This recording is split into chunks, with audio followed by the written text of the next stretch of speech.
Pemirsa, Kodim 0402 Oki berhasil mengumpulkan puluhan kantong darah dari relawan yang selanjutnya akan didonasikan ke Rumah Sakit Umum Kayu Agung.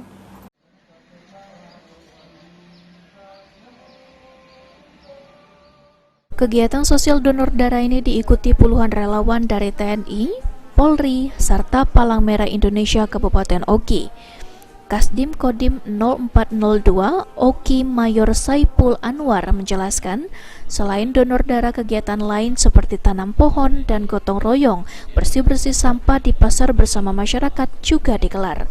Kegiatan kami hari ini dalam rangka Hari Juang TNI AD yang ke-78 tahun 2023. Sesuai petunjuk dari pimpinan, kami melaksanakan akses bakti sosial, salah satunya adalah kegiatan donor darah. Hari ini pesertanya dari seluruh jajaran Kodim, perwakilan dari Koordinator Ramil, staf Kodim, kemudian dari Manggalapi, BNI, terus dari Baterai C, Armet 15. Kegiatan lain selain baksos, sesuai petunjuk pimpinan ada 3, salah satunya tadi donor darah, kemudian pembersihan pasar dan penanaman pohon.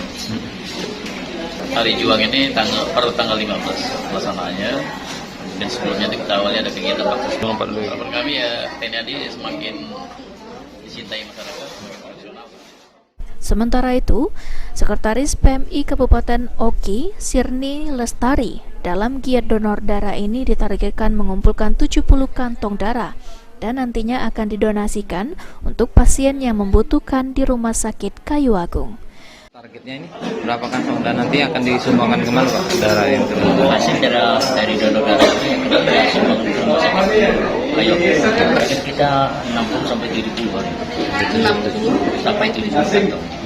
Sampai saat ini sudah terkumpul berapa banyak Pak? Sekarang ini sudah terkumpul 68 kantong. Novan Wijaya, PAL TV.